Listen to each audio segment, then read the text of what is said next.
Well, welcome to the fun and mentals of real estate. I'm your host, Angela Dillmon, here with the Dillmon Group at Keller Realty Chesterfield. And this is my co-host, Glen Calvin at Guild Mortgage. All right, so we are here to help you build wealth, Yes. live your dream lifestyle, and... Leave legacies that matter. All right, super good. All right, Angie, what's our question of the day? All right, we are starting a buyer series, so we have a exciting. question for you. Yeah. When you first start to think about buying a new home or a condo, you're just thinking about moving, whether it's your first, your second, your fifth home, what's the first question you ask yourself? Well, that's really a great question. But I got another one. Who's this? Oh, hey! Today joining us is Josh Gulledge. He is one of the most expert buying agents here in St. Louis, and he is part of the Dillmon Group. And since we're starting a buyer series, we wanted to get Josh's expertise. So welcome, Josh. Hi. Yeah, Josh, good to have you. Thanks for having me. All right. So, Josh, when you are talking with a buyer and you're helping them, what's one of the first questions that's typically asked? A lot of agents like to ask just, how long you plan on being in the home. I certainly ask that question, but I also like to know a little bit more, a little bit deeper, and what's your 5-year, 10-year, 20-year goal? All right. So instead of just saying and focusing on this particular home or your particular move, you're really thinking way much long-termer. Much further down. How does that help somebody? It really does help you get a plan of attack, just like if you were going to invest in the stock market. Your financial advisor's like, well, how much money do you need to retire? So it's more of a goal towards where you eventually want to be in your dream home. So is it a home on the beach? Is it a very conservative, fully paid off house? Is it a home on acreage with some animals maybe? So it's really like, where do you want to be? Where do you want to be? Let's create a plan and good real estate purchases to get you there. Josh, as we talked about this earlier, but how important it is to begin with an end in mind. I remember Stephen Covey had that book, 7 Habits of Highly Effective People, and that was the first thing. And it sounds to me that this is kind of what you're talking about when you're having this initial consultation. Exactly. Yep. It's all about the end in mind, and again, making sure that you have a straight plan to get where you want to go. Because it's not just shelter; it's also an investment. Right. It's a lifestyle more than anything. It's, where do you want to raise your kids? Where do you want to retire? Like, what do you want to wake up every morning and sip your coffee on the beach? Do you want to, just sit out and look at the trees? I mean, where do you want to go? Because it's very hard to get there, if not impossible, on your first or second move. I mean, I don't know if that's a out of great all point. the people who've helped out, I don't think anybody can make their first or second move be their dream home. Right. So you're starting with that first house with a plan. Exactly. And that's one thing I think that sets you apart from some of the other buyer's agents is that ability to dig deeper. And tell me a little bit about what digging deeper means when you're sitting down with that home buyer, whether it's their first house or their second or third house. Yeah, so that is a great question. So there's 2 parts, right? It's a matter of what they have to live in, and it has to fit their lifestyle now. Like, let's just say they've got multiple kids and they need more space. So you have to take that into consideration, right? It's got to fit their needs currently, but also be, fit their plan going forward. So each scenario is slightly different. One I just had recently was the house that they needed was a couple $100 more a month than they really wanted to spend on their budget. So we really came up with a game plan of, what does it look like? So we were able to get some additional debt paid off with a car and a student loan. So by the time it was all said and done, they were spending a few hundred extra a month on their mortgage, but their overall intake, because they weren't paying as much out to service the debt, they actually felt $300 richer a month in pocket. So we're analyzing. It looks like you're analyzing the whole picture, which Glen helps with. Obviously, as I say, Josh will bring me in on those consultations, and we'll have that kind of talk, just like a financial analyst, a financial planner would do. Right. Exactly. Right. Yeah. So Josh, I don't know where I want to be in 10 or 20 years. Like, how do you help me when I actually not quite know where I want to be in 10 years? Yeah, so that's a common one we get, especially first-time home buyers, right? Sometimes it is hard for them to know because they might not have kids yet, and kids obviously change the picture quite a bit. Right. So when I come across that situation, totally about giving yourself options. I love having all your options on the table. Then you can decide and you can maneuver life the way you want. Especially for like first-time home buyers, it's a lot of times like, hey, if you thought about holding this as a rental property down the road, are you going to roll this equity to the next house? Are you going to make extra payments? So even if you don't know whether you do want to sip coffee on the beach or live in the woods with animals, you know, it's you can really you can give yourself that option to say, hey, my life is going to pivot in this direction and this is where I'm going to go. Yeah, I remember being in our first home, buying our very first place was a 2-family because we wanted to keep it and have a rental. And our first single family, we planned 6 years. We were going to be there 6 years. I mean, we were 6 years on the dot.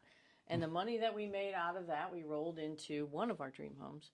And we built a new home by doing that. So we had bought 2 before we built our very first home. So having and that was just a short range plan. Yeah. That was only like a 10-year plan. A lot of people don't realize. They look at the person in that mansion or that big house and they think, well, that just happened. It didn't. It was a plan.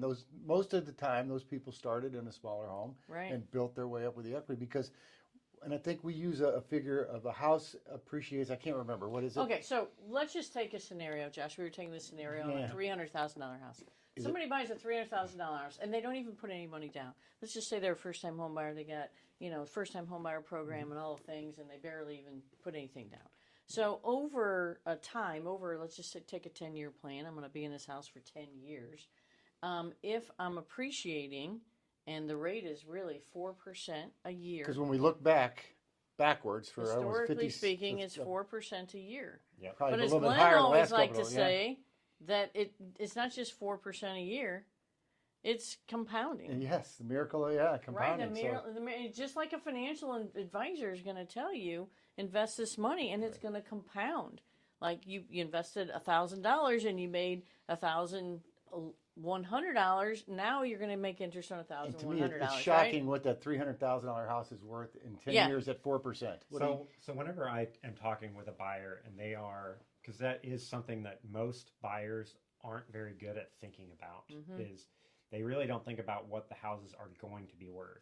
And they feel like they have to save their way to the next house. Oh, can you save your way to wealth? And that's almost impossible. You cannot save your way to wealth, people. That's why we're here, to help you build wealth. So assuming, and again, I'm quick on the math, is if it's a $300,000 house and it's 4% compounding a year, in 10 years, you should hopefully be selling that for somewhere around $450. So it's just 150. Is that incredible? And you're like, oh, that's impossible. Like, people, the cost of living doubles every 20 years. I cannot beat that into your brain enough. We say it all the time, but no one told me that when I was young, that the cost of living doubles every 20 years. You can't save your way to wealth.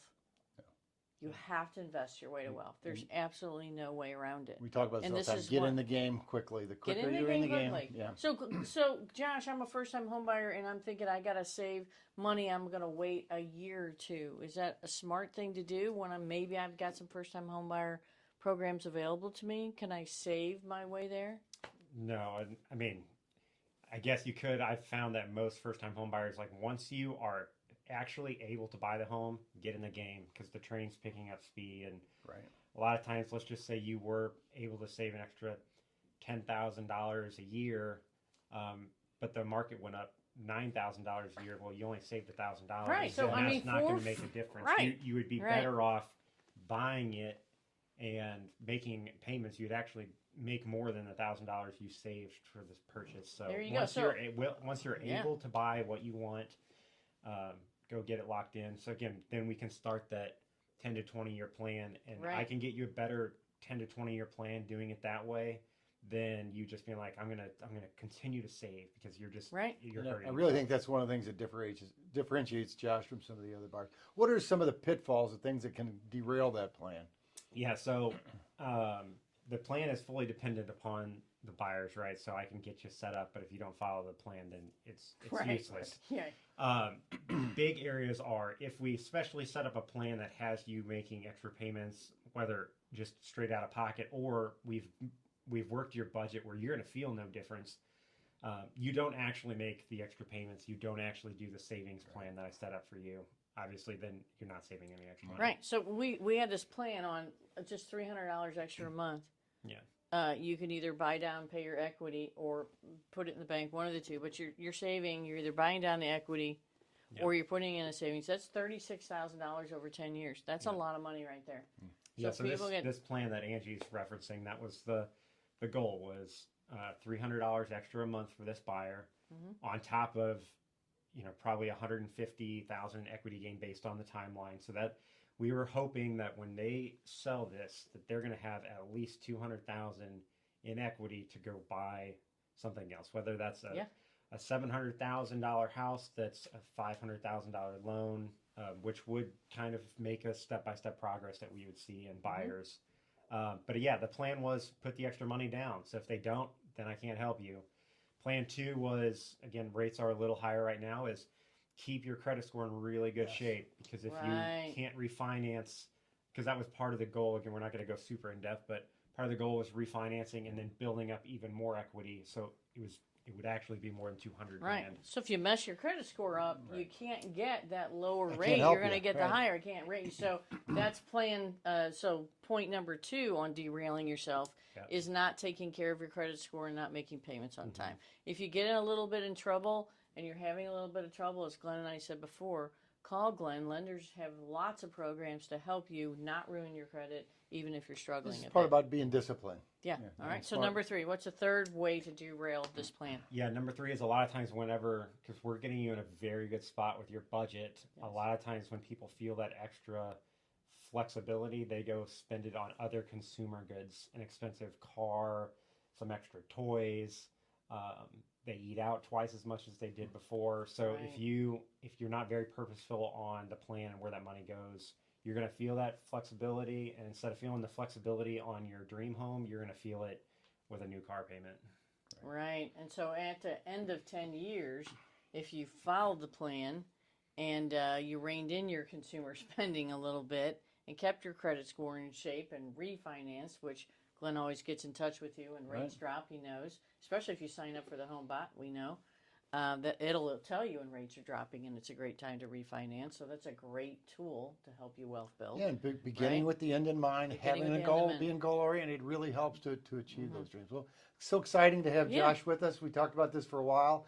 What are we going to do in the next one? So in the next one, we're going to talk a little bit about Josh and his background and his 10, 20-year plan, and get to know him a little bit better and use him as an example of how to build wealth and live your dream lifestyle. And really dig deep into what that looks like. Yeah. As far as getting a pre-approved for the loan, going out and look at the house. Awesome. Right. Thanks for joining us today. Again, I'm your host, Angela Dillmon. This is Glen Calvin from Guild Mortgage and Josh Gulledge, our buyer's expert. Thanks for joining us, and we'll see you next week.